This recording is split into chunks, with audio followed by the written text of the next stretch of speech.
number 3. What's the plan for today?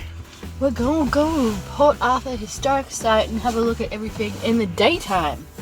Then in the afternoon, after we're all Port Arthur'd out, we're going to go for a walk, which is about 1.5 hours out to the totem pole. And then we're going to do another 1.5 hours back to the campsite, and then we're just going to chill at the campsite for the evening.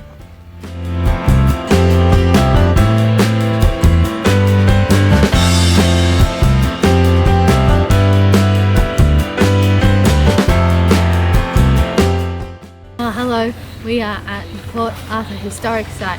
I'm standing in the original garden, apparently. That's all I know about it.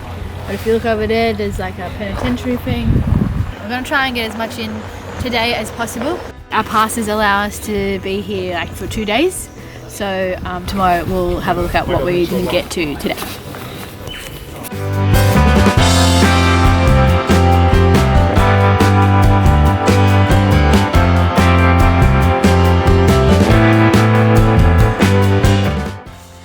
Hello ladies and gentlemen, I'm back.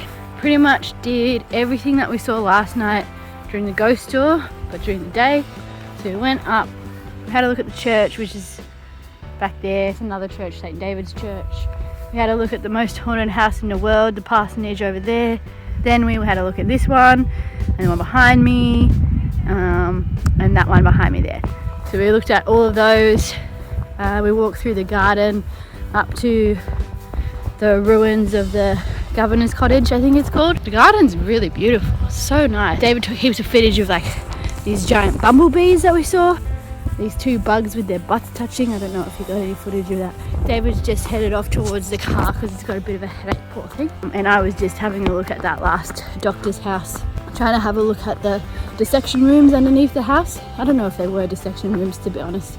They could have just been like the stores where they stored all their like perishables, like milk and cheese and meat and whatever, but because you know it's the doctor's house, you gotta make some interesting news, fake news up about it, I suppose. Or it could be absolutely true. They could have taken convicts and done dissections and done some illegal medical research. You never know. It could have been illegal in the day. We're talking about the 1800s. Someone get back to me, leave a comment in the section below about the sections and what the rules were in the 1800s. It's currently 2 o'clock in the afternoon. We are now going to head to our campsite, check in, do all that stuff. Then I'll talk to David, I'll see how he's feeling. We might walk out to the totem pole, which is an 1.5 hour trek there. So it's an 1.5 hour trek one way. Or maybe we'll chill at camp. Just depends. Poor thing has a headache. It's never fun, especially when you're on holiday.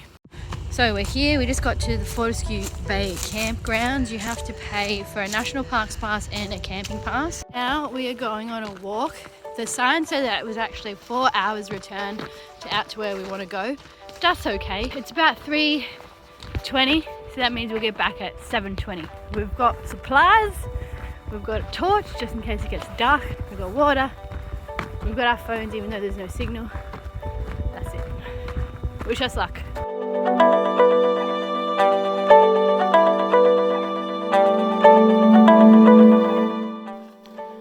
Tired? Tired is a relative term.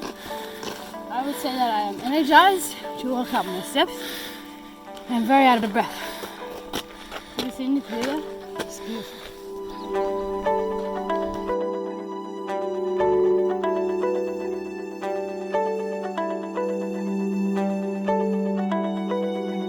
I think this has been one of the most amazing walks I've ever done. You're walking through the bush for a lot of it, but then you get to the end of the cliff.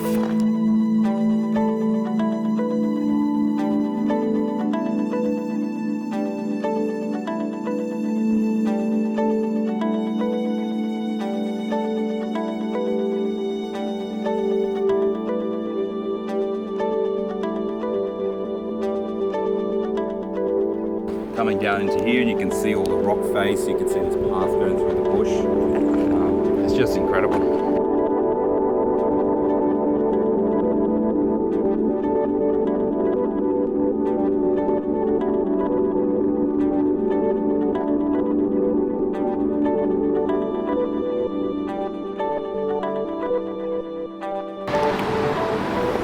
That down there, that's the totem pole.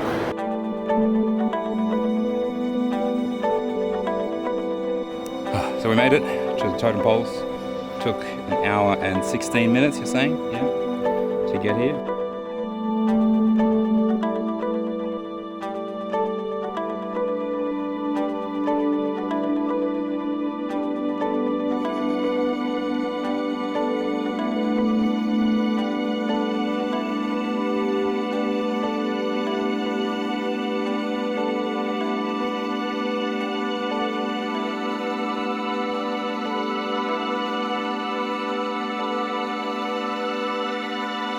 I don't think it's going to be much easier one way rather than the other way.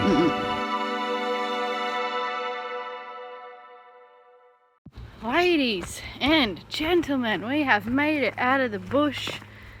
Whoo!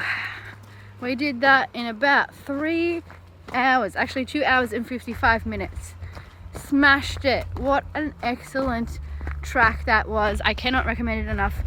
I do want to say that we are in summer at the moment. Please don't go here at 4 o'clock in the afternoon in like winter or autumn or spring even, because it will be dark by the amount of time that we are here, which is about 6 o'clock at night. You want to be here. Hello. Hey. You want to be here earlier than that if you're coming here in the other months, but in summer it's fine. Like the light, it'll still be light by 6. It's beautiful.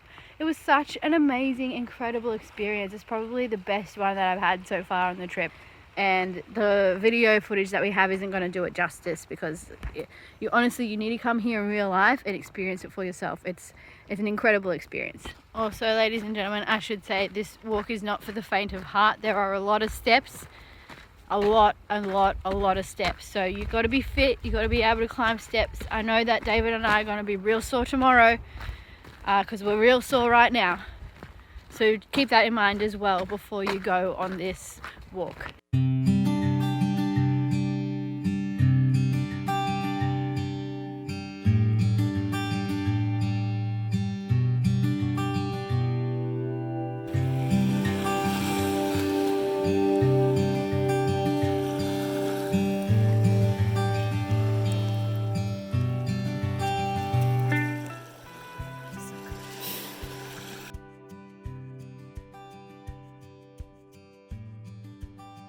Ready? Got something in here.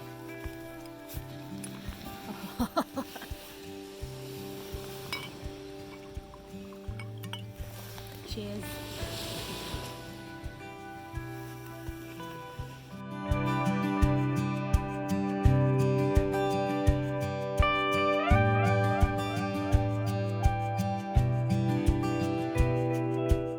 Hello ladies and gentlemen, we have just left our campsite at Fortescue Bay, and we are going to be travelling 1.5 hours down to our next destination, which is Triabuna. How are you? How was your sleep last night? Yeah, sleep was alright. Oh, there's actually, we can see blue sky now, which is really nice. Hello, we are back here at the Port Arthur Historic Site. I have some orange juice. David has a coffee. We're gonna try and see the buildings that we didn't see yesterday, starting with this one, which is called Trentham. There's a beautiful cottage there.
Into God.